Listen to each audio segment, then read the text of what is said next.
안녕하십니까. 건강한 삶의 필수 코스입니다. 건강의 법칙 시작하도록 하겠습니다. 네, 요즘 이 건강검진에서요, 비타민 D 부족, 결핍이라는 이런 진단을 받는 분들이 굉장히 많이 늘어나고 있다고 합니다. 실제로요, 우리나라 성인 중 10명 가운데 거의 9명가량이 이 비타민 D가 부족한 것으로 나타났다고 합니다.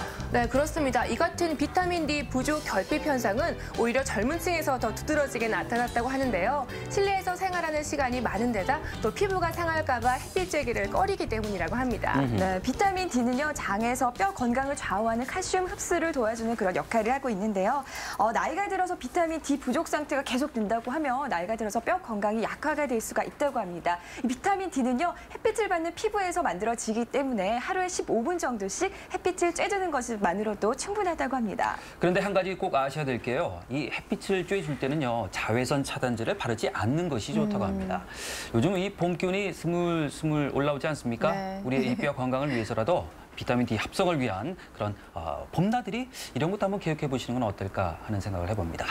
자, 첫 번째 순서는요. 박건웅 리포터가 또 어떤 분의 건강 비결을 알아왔는지 궁금해지거든요. 어떤 분입니까? 네, 보통 의사분이라고 하면 하얀 가운과 파란 수술복을 떠올리기 마련이잖아요. 하지만 제가 오늘 만나 뵙고 온 분은 다릅니다. 현대의학의 한계를 느끼고 다짜고짜 산으로 올라가셨다는 이분 어떤 분인지 궁금하시죠? 지금 바로 화면으로 만나볼게요. 경주 최고의 청정지역 산내 고원에 위치한 한 작은 마을. 이곳에 우리가 만나볼 오늘의 주인공이 계셨습니다. 그래서 이제 자연식에 대해서 말씀을 먼저 드리면 자연식 반대말이고요. 마침 환자들을 대상으로 자연식에 관한 교육이 이루어지고 있었는데요. 자연식은 자연 그대로 가공하지 않은 거친 음식이다. 자연식의 중요성을 거듭 강조하고 있는 이분이 바로 자연치유마을의 촌장이자 자연의학자이신 오늘의 주인공 조병식 원장님이셨습니다.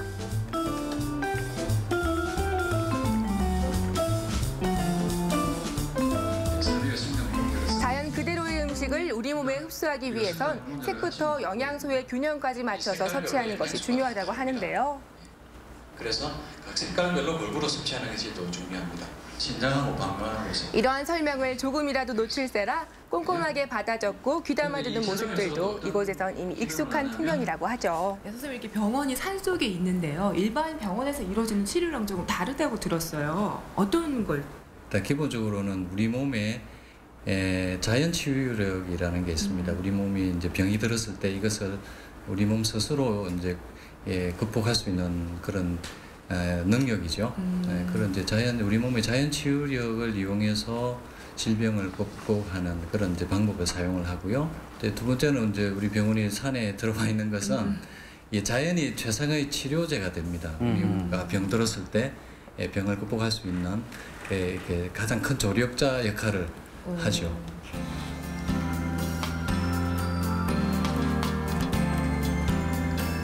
자연이 우리 몸의 최상의 치료제라고 말하는 조병식 원장님. 그가 산으로 들어와 자연의학으로 환자들을 치료한 지도 7년째라고 하는데요.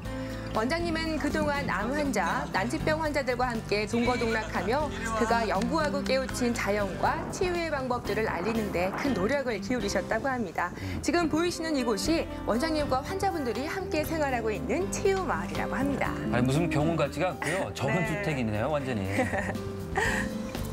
제일 첫 번째가 자연이 치료제가 된다는 것은 이제 이런 맑은 공기나 물이나 햇빛이나 또 숲도 그렇죠. 요즘 뭐 숲 치료에 대해서는 많이들 이제 연구를 하고 발표가 되고 있는데, 숲에 좋은 피톤치드나 어미온이나 이런 것들이 이제 우리 몸을 건강하게 만드는 데 도움을 많이 주고요. 그다음에 이제 중요한 것은 먹거리라고 봅니다. 우리가 이제 잘못된 먹거리를 먹으면서 병이 드는 원인이 또 크고요. 그래서 이게 건강하고 깨끗한 먹거리, 또 영양 균형을 맞춘 먹거리, 이렇게 해서 또 주로 식품으로 또 치료에 도움을 주고 있습니다. 사람이 살아감에 있어 먹는 것 또한 빠질 수 없는 거잖아요. 그래서 이곳에서는 제철나물과 직접 재배한 무농약 채소들로 식단을 꾸려 항산화 물질인 비타민과 미네랄이 풍부한 식단을 환자들에게 권해드리고 있다고 합니다. 화면으로 봐도 일단 건강이 네. 이렇게 느껴지네요. 네. 그 덕분인지 이곳에서 생활하는 환자분들은 식사만큼은 거르지 않고 꼭꼭 챙겨 드신다고 합니다. 폐암입니다. 아하. 실제로 폐암이라는 진단을 받고서 스스로 이곳을 찾게 되었다는 반중근 씨. 올해 1월 1일부터 이곳 생활을 시작하게 되었다고 하셨는데요. 이제는 차츰 적응된 식단에 제법 식사도 잘하고 계신다고 합니다. 표정도 참 밝으시죠? 네. 아픈 것까지 않으세요. 집에 있을 때는 집사람이 아무리 해줘도 이렇게 다양하고 풍부하게 할 수가 없는데 여기 와서는 이제 집에보다 훨씬 더 가짓수가 많고 풍부하고 맛있고 그래서 그런 부분이 굉장히 좋고요. 이곳의 대표적인 자연치유법으로 바로 이 단전호흡이 있는데요. 이러한 단전호흡은 어려운 동작들이 아니기에 언제 어디서든 혼자서도 수련이 가능하다는 장점이 있는데요. 천천히 숨을 들이쉬고 고르게 내뱉으면서 몸의 세포를 되살아나게 하고 면역력을 높여주기에 이곳에서는 빼놓을 수 없는 하루 일과 중에 하나입니다. 10년 이상 의사로서 환자들을 치료해 오던 그가 현대의학으로는 치료가 어려운 환자들을 접하게 되면서 시작하게 되었다는 자연의학. 그에게 있어 자연학이란 증상만 치료하는 것이 아니라 병의 원인을 찾아 그 근본까지 치료하는 것이었습니다.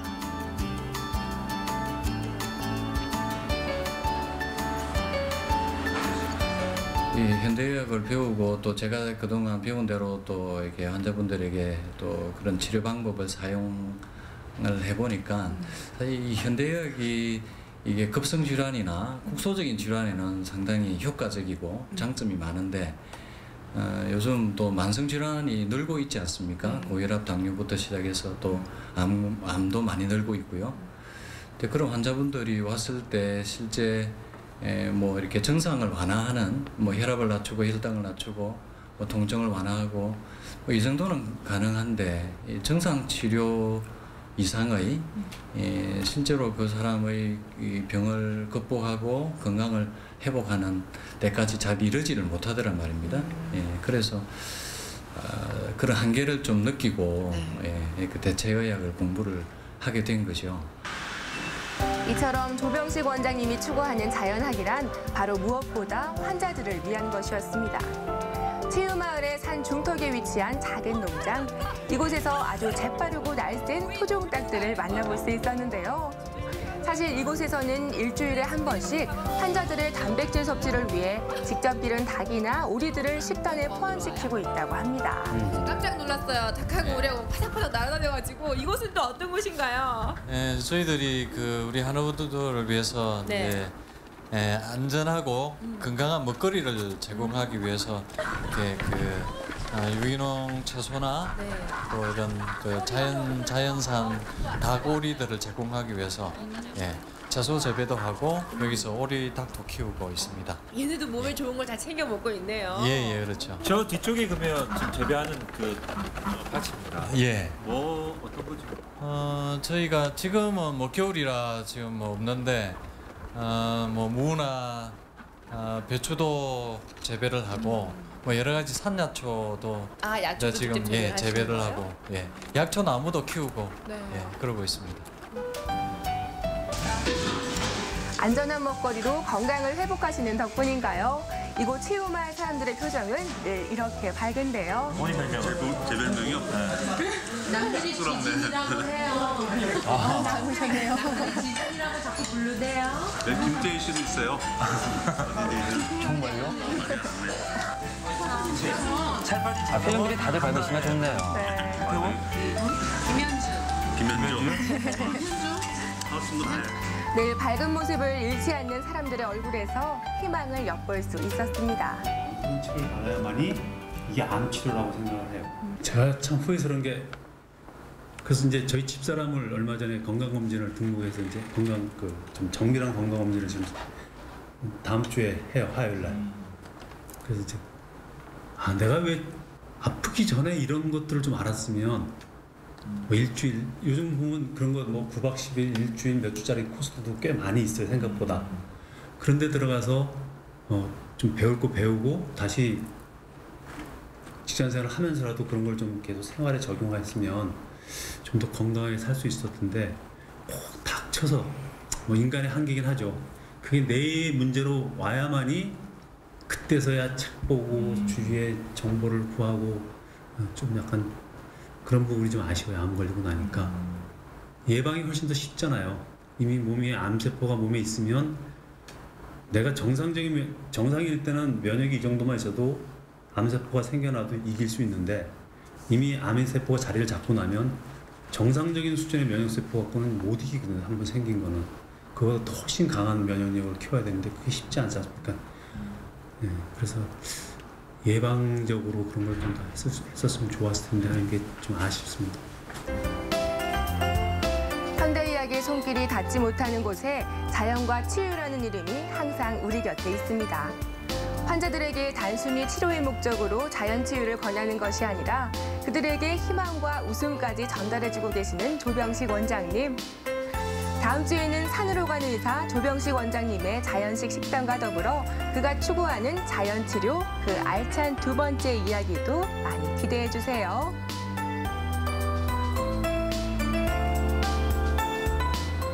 네, 저는 그 현대의학의 한계를 느끼고 산으로 가셨다길래 도대체 어떤 분일까 궁금했었는데요. 말씀처럼 자연을 통해서 우리 몸이 갖고 있는 치유력을 높인다는 말씀을 들으니까 그 의미와 또 그 생각들이 참 대단하시다는 생각이 드네요.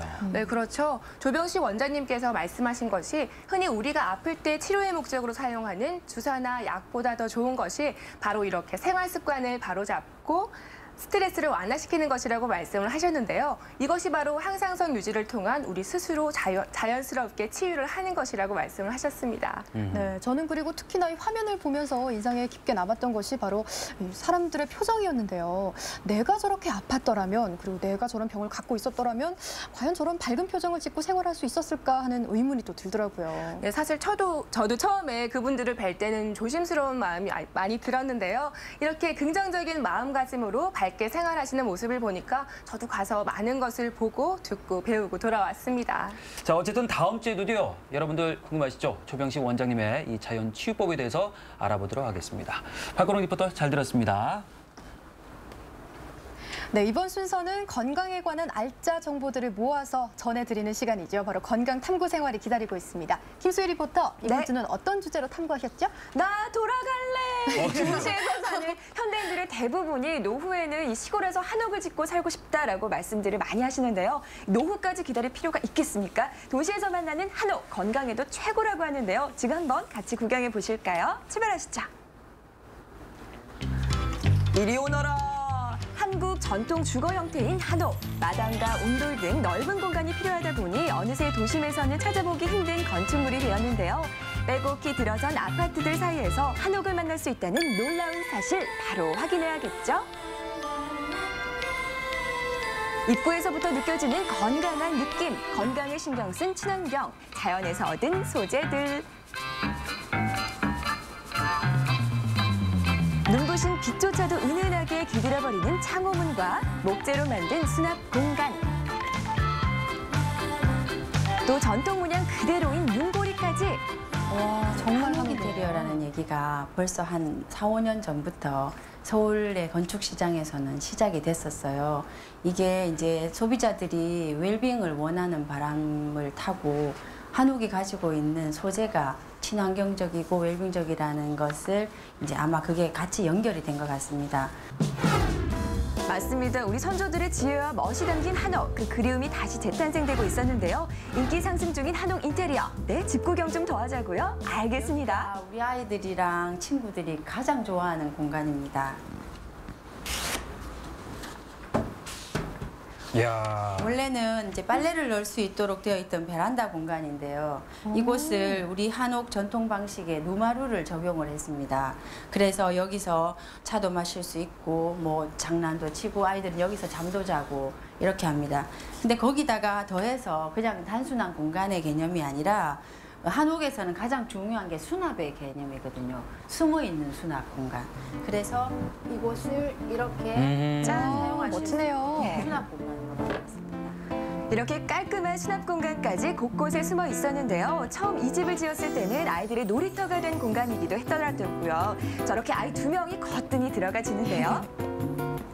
한옥 인테리어로 탈바꿈한 집은 아이들에게 또 다른 공간으로 다가왔는데요. 늘 아늑하고 따뜻한 느낌의 집은 건강에 변화를 주기도 했답니다. 아토피가 원래 저한테 아토피가 좀 있었는데 이 집으로 바뀌니까 아토피도 많이 좋아지고 친구들도 많이 놀러 오고 싶어 해요. 옛날에 우리 조상들이 이 한옥을 짓고 자연의 소재로 집을 짓고 살았을 때 아토피라는 말이 없었죠. 가렵고 따가운 염증성 피부 질환 아토피, 건축물의 발달로 생활은 편리해졌지만 화학 물질들이 우리의 몸을 혹사시키는데요. 새집증후군이라고 하는 것은 말 그대로 새집에 들어갔을 때 생겨날 수 있는 여러 가지 질환을 얘기를 하는데 보통 그 휘발성 유기 화합물에 의해서 만들어지는 여러 가지 증상들을 의미하게 됩니다. 뭐 비염이라든지 어지럼증이라든지 뭐 가려움증이라든지 뭐 만성 피로 뭐 이런 여러 가지 질환들을 묶어서 새집 증후군이라고 얘기를 합니다. 그래서 새집을 청소 중이라는 곳을 찾아가 보았습니다. 아니 이게 도대체 뭔가요?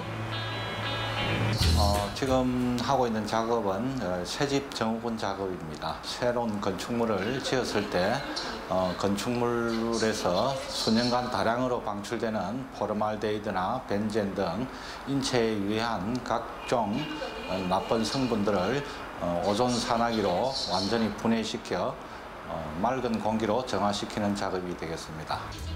피톤치드는 숲속의 식물들이 만들어내는 살균 물질인데요. 이렇게 피톤치드 작업까지 하면 새집증후군의 걱정은 조금 덜 수 있다더라고요. 새집증후군의 두려움이 집을 변화시키고 있습니다. 자연에서 얻은 자재들로 만든 한옥이 건강에도 좋다는 건 앞에서 말씀드렸는데요. 나무며 황토, 이렇게 숯 페인트까지 나왔더라고요. 향균과 탈취에 좋은 숯에 송진을 섞어 만든 숯 페인트를 시멘트 벽 위에 이렇게 바로 발라주는데요. 시멘트의 독성을 제거하여 먼지며 냄새까지 잡는 데 효과적이랍니다.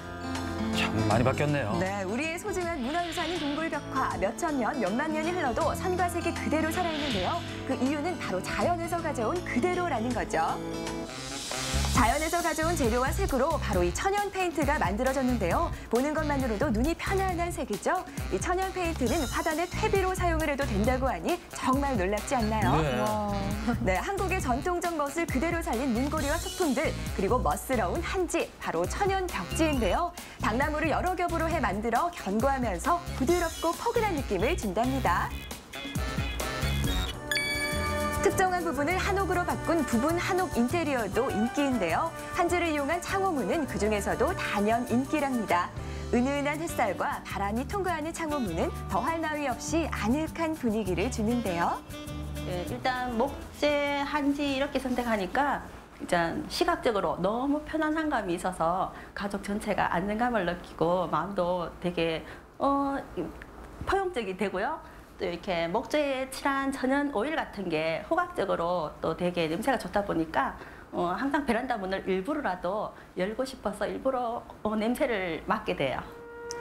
사는 사람이 즐거운 집, 일부러 찾게 되는 공간. 그게 이 인테리어의 장점일 텐데요. 현대식 건축물에 맞춰 꾸며진 한옥 인테리어는 집의 멋스러움을 더해줍니다. 이곳은 요즘 아파트 안에서 어른들끼리 생활하시는 분들이 많다라는 점에 착안해서 한 방 정도만 황토방으로 만든 겁니다. 아하. 몸살이 났다거나 친구분들 놀러 오셨을 때 이 방에 불러놓고 앉아서 노시고 하시면 정말 몸살이 다 날아갈 정도로 아주 효과를 보고 있는 황토방입니다. 예로부터 선조들의 황토 사랑은 소문이 나 있는데요. 황토에는 수백억 개의 미생물이 살고 있어서 인체의 자연 해독력을 높여줘 건강하게 만들어준답니다. 이제 처음 말 듣기보다 이제 황토방이라서 제가 몸살이 난다든지 막 나갔다 들어오면 그 할 때 있잖아요. 몸이 안 좋을 때. 그때 뭐 여기 이불 한 장 가져와가지고 한숨 자고 나면 나는 괜찮아요. 아름다움과 건강함까지 가진 자연에서 가져온 소재로 만든 우리 전통 디자인. 더 많은 사람들이 함께 누려보면 좋겠다는 생각에 이 성당 교육관에서도 한옥 인테리어를 하셨다는데요. 탁 트인 넓은 공간에 목재와 한지, 천연 자재만을 이용해 만든 공간은 매일 많은 사람들이 찾고 있었습니다. 디자인이 아주 독특하고 또 고풍스럽네요, 그렇죠? 네, 분위기 있어요. 들어오면 이제 냄새라든가 습한 기운 뭐 이런 것들이 전혀 없고요. 일단 분위기나 이런 자체가 훨씬 그 사람의 마음을 더 따뜻하게 만드는 것 같습니다. 한지를 통해서 습도나 또는 온도 조절 같은 것들이 유리하다든지 굳이 이제 인공적으로 환경을 조절하지 않아도 자연적으로 환경이 조절되면서 건강에 유리한 그런 주거 형식이 바로 한옥이라고 말씀드릴 수 있습니다. 자연을 닮은 그리고 자연을 품은 공간, 자연에서 찾은 건강한 기운으로 건강해지세요.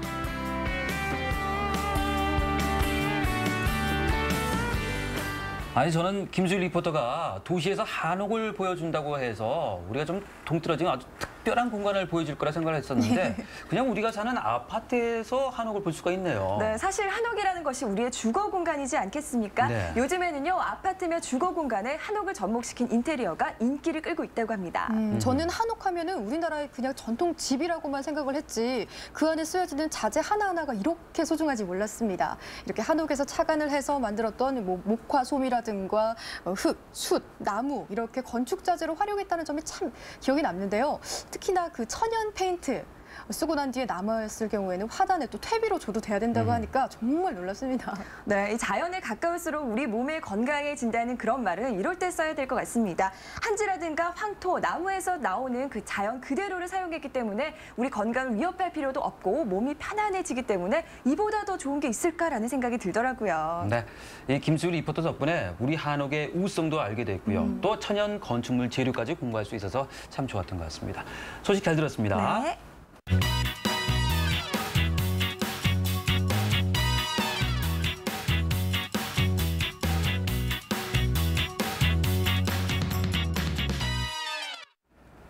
네, 이번 순서는 생생 클리닉 시간입니다. 아이들은 그냥 놔두면 알아서 잘 큰다라고 얘기하던 시절은요. 이제 호랑이 담배 피던 시절 얘기가 됐습니다. 네, 엄마가 얼마나 관심을 갖고 또 어떻게 신경을 쓰느냐에 따라서 우리 아이의 모습이 달라질 수가 있다고 합니다. 오늘 주제 화면으로 먼저 만나보시죠. 건강의 법칙 오늘의 주제, 우리 아이 숨은 키를 찾아라 성장 지연. 한국인이 이성의 조건으로 가장 중요시하는 것 바로 키입니다. 키가 경쟁력이란 말이 나오고 있는 상황에서 아이들의 키는 부모들의 주된 관심사일 수밖에 없습니다. 성장판이 다치지 않아야 하기 때문에 일찍 원인을 분석하는 것이 특히 중요한데요. 유전적인 요인 외에 환경이나 습관 같은 후천적인 노력도 중요한 우리 아이의 숨은 키 찾기. 이진혁 한의사로부터 들어봅니다. 네, 그야말로 외모가 중요시되는 요즘입니다. 그래서 아이들의 성장이 부모님들의 큰 관심사일 수밖에 없습니다. 네, 특히나 요즘에는요. 성장기이면서도 키가 자라지 않는 이 성장 장애를 가진 아이들이 100명에 2명꼴로 늘어나고 있는 추세라서 네. 성장이 더디나 자녀들도 우리 부모님들의 걱정이 이만저만이 아니라고 합니다. 우리 아이 키 키우기 프로젝트 이 성장 지연에 관해서 오늘 제대로 알아보는 시간 마련했습니다. 아마 화면 보시면서 한숨부터 쉬시는 분들 계실 텐데요. 오늘 좀 자세하게 알아보도록 하겠습니다. 네. 도움 말씀 주실 분 모셨습니다. 이진혁 한의사입니다. 네, 안녕하십니까? 안녕하세요. 네, 안녕하세요. 이 연령대별로 그 평균 그 신장인 게 있지 않습니까? 표준 신장 이런 게 있지 않습니까? 그런데 이 평균 신장에 못 미치는 것 때문에 우리 부모님들이 걱정들을 많이 하고 계시거든요. 그렇다면 현재 이 평균 신장에 미치지 못한다면 이 아이들에 대해서 좀 더 우리 부모님들이 신경을 써야 될까요? 아니면 좀 그냥 놔둬도 될까요? 네, 부모님들이 그 저신장이라고 걱정을 하시는 아이들 대다수는 정상인 경우가 많아요. 네, 그런데 이제 그 병적인 원인보다는 유전적인 원인이 많고요. 그리고 어머님들이 보면 평균에 많이 집착을 하시는데 40년 전과 비교해서 아이들은 5cm 정도 자랐을 뿐입니다. 다만 이제 아이들이 최근에는 비만이 늘면서 그 아이들의 평균 키가 많이 오히려 떨어지는 경향을 보이고 있고요. 다만 이제 최근 아이들 비만이 늘면서 오히려 평균 키가 낮아지는 경향을 보이고 있고요. 그 아이들이 2차 성징이 빨라지면서 아이들이 상대적으로 크게 보일 뿐입니다. 그리고 성장이라는 것은 아이들의 키, 그리고 부모의 성장 상태, 그리고 2차 성징의 성숙도 등 여러 가지가 판단이 되어야 되기 때문에 현재 친구들보다 작다고 해서 너무 고민하시거나 낙담하실 이유는 없습니다.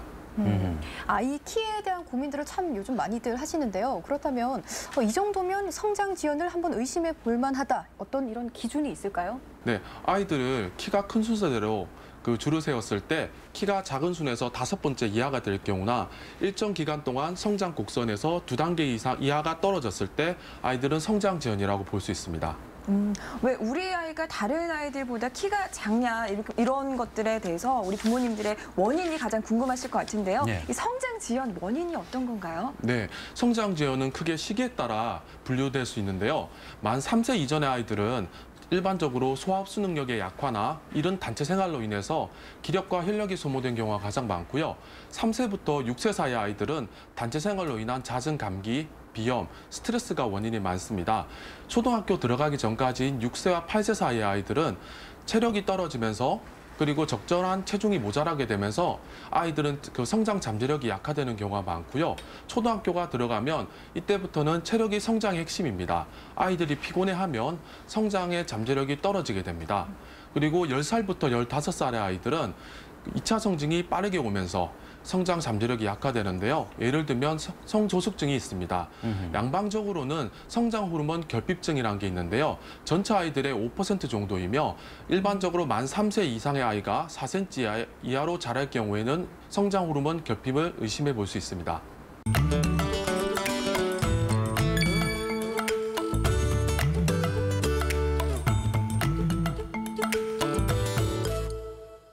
네, 그렇다면 이 성장 지연이 의심이 돼서 병원을 찾았을 경우에 어떤 검사를 받을 수 있게 되나요? 네, 정형외과나 영상학과를 통해서 성장판 사진을 찍어서 가지고 오시면 아이의 뼈 나이와 그리고 아이의 키 나이, 그리고 아이의 계열수에 따른 성장 상태를 체크를 하게 됩니다.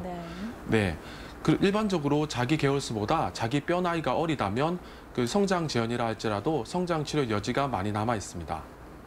그런 다음에 아이에 대한 맥진, 문진을 통해서 뼈가 약한 아이인지 소화 흡수가 안 되는 아이인지 근육인대가 약한 아이인지 스트레스를 많이 받는 아이인지에 따라서 성장 정확한 원인을 파악합니다.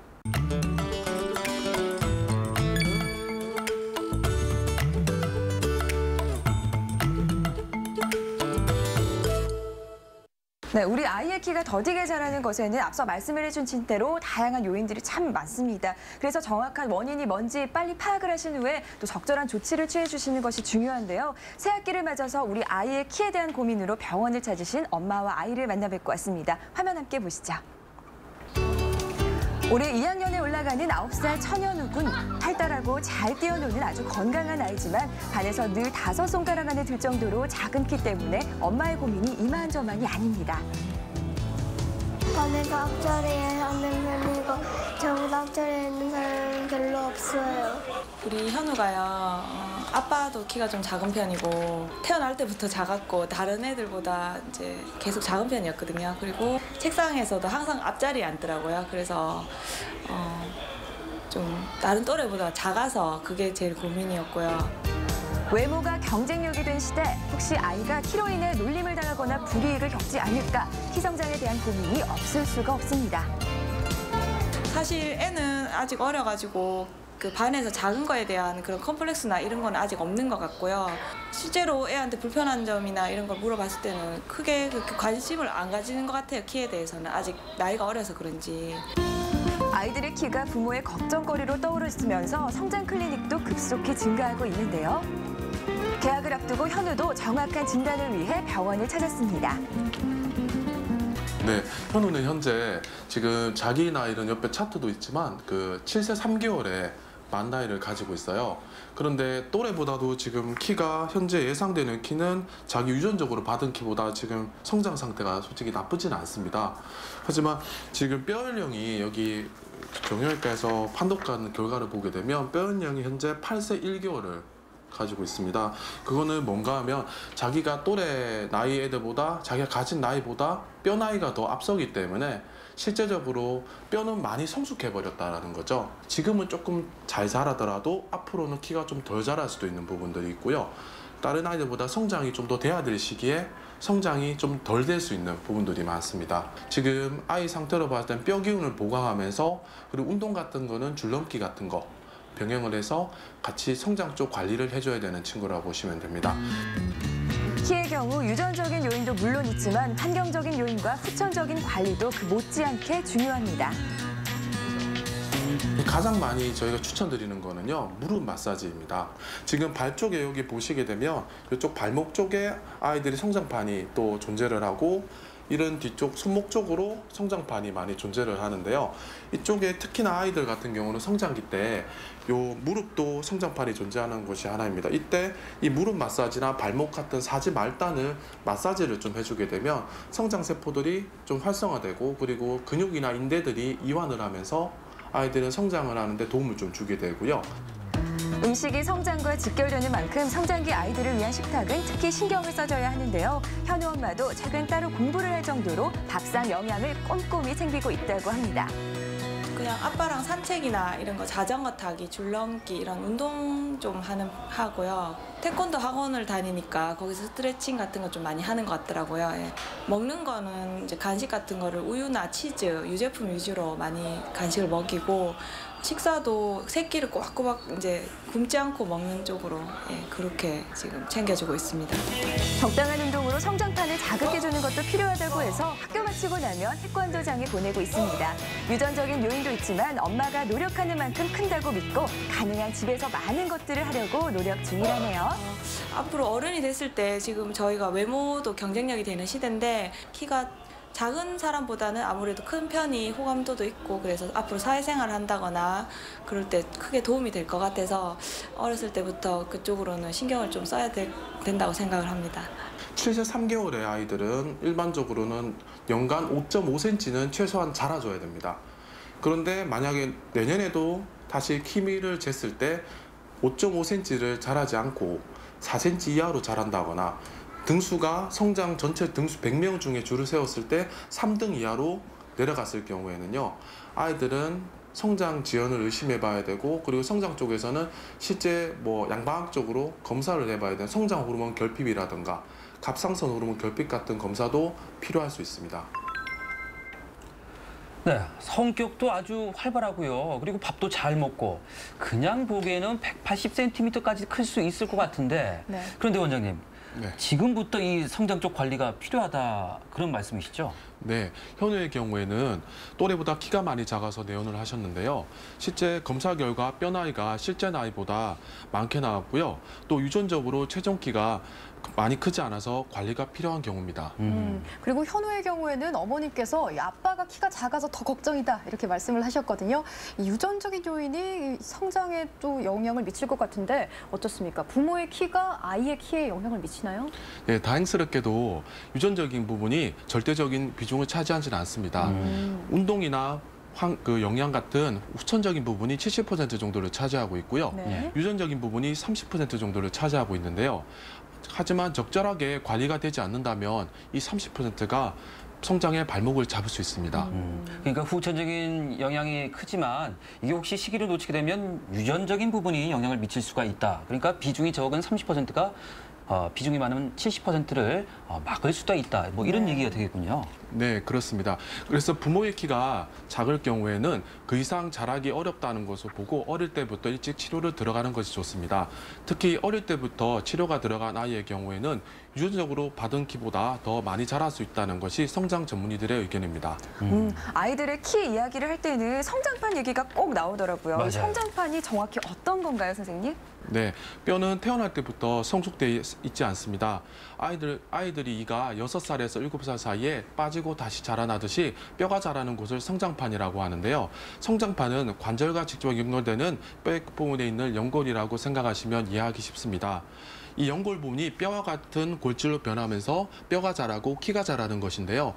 이 성장판이 다치게 되면 성장 자체도 둔화가 되고 자연히 키 성장도 멈출 수밖에 없습니다. 아니 그렇다면 성장판이 만약에 다친다면 더 이상 키가 클 여력이 없는 건가요? 네, 안타깝지만 네, 그렇습니다. 손목, 발목 부위만 성장판이 조금 남아있다면 경험적으로는 3cm 정도 자라기 마련입니다.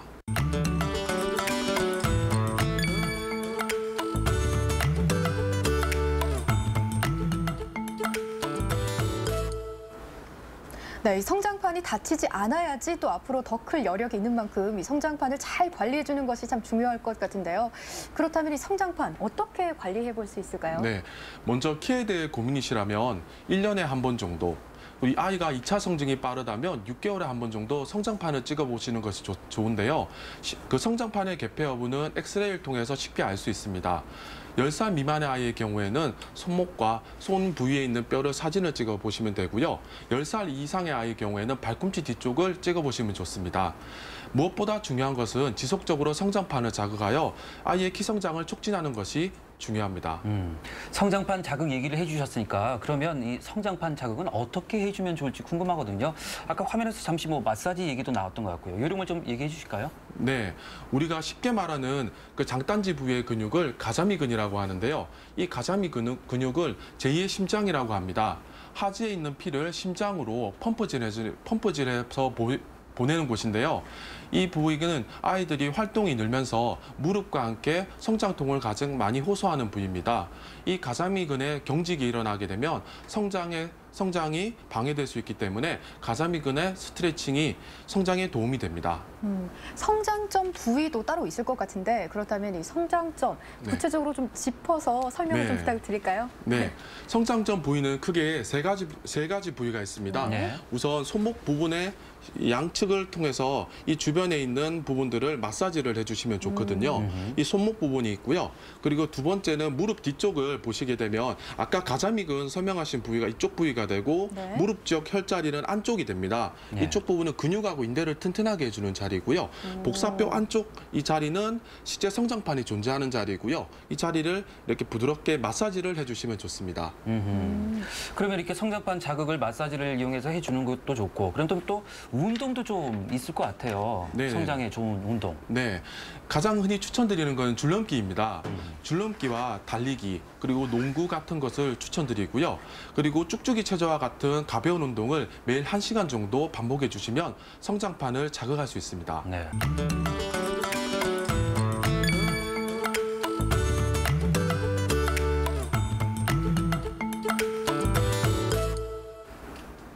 네, 키 성장에 도움이 되는 운동까지 얘기를 해주셨는데요. 그렇다면 반대로 키 성장에 도움이 되지 않는 운동도 있을 것 같습니다. 어떤 게 있을까요? 네, 물론 있습니다.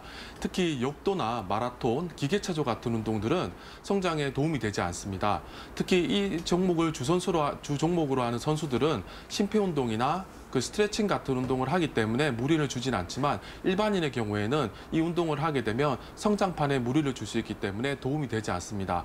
특히 제2의 급성장기라 불리는 사춘기 시기에 그 멋있게 보이기 위해서 근육 운동을 많이 한다면 오히려 성호르몬을 저하시켜서 최종적인 성장이 작아질 수 있습니다. 이렇게 키 성장을 위해서 적절한 운동도 필수지만요. 좀 피해야 되는 운동도 있다는 것 잊지 않으시기 바랍니다. 네. 자, 오늘 이진혁 한의사님을 모시고요. 우리 아이의 키 성장에 관한 얘기를 나눠봤습니다. 근데 사실 워낙 우리 부모님들이 관심이 많기 때문에 궁금증도 더 남아있지 않을까 싶어요. 네. 그래서 다음 주 두 번째 시간도 저희들이 마련을 했으니까 시청자 여러분들, 특히 우리 부모님들 다음 주 또 기대를 해주시길 바라겠습니다. 네. 이진혁 한의사님 오늘 말씀 고맙습니다. 고맙습니다. 감사합니다. 네, 건강의 법칙 이제 마칠 시간입니다. 건강의 법칙에서는 여러분의 소중한 의견도 기다리고요. 그리고 또 방송 소재 제보도 기다리고 있습니다. 네, 우리 주위에 나만의 건강법들을 실천하고 계신 분들 알고 계시면요. 저희 건강의 법칙 게시판 들어오셔서 글을 작성해 주시면 감사하겠습니다. 그리고요, 더불어서 이번 주 선물 받으실 분 지금 안내가 되고 있죠? 축하드리겠습니다. 네. 자, 나 홀로 생활을 즐기는 고양이보다는요. 사교성이 좋은 개가 뇌의 진화가 진전돼서 훨씬 더 똑똑하다고 합니다. 그래요. 이 개와 고양이뿐만 아니라 사실 사람에게도 해당되는 얘기라고 하는데요. 외로운 외톨이보다는 조금 사교적이고 활달한 사람들이 뇌 발달에 진전이 더 많다고 합니다. 네, 누군가와 함께 살려면 이런저런 상황에 대비하느라 머리를 많이 쓰게 되게 되는데요. 사교적인 사람이 혼자 지내는 사람보다 뇌 발달이 더 좋다는 거죠. 이 나의 뇌의 건강을 위해서라도 사회생활을 하면서 사람들과 좀 많이 어울리는 게 더 좋지 않을까 하는 생각을 해봅니다. 여러분도 아마 그런 생각이 드실 거예요. 편안한 주말 보내시고요. 저희는 다음 시간에 또 건강한 소식으로 찾아뵙도록 하겠습니다. 여러분 안녕히 계십시오. 안녕히 계십시오.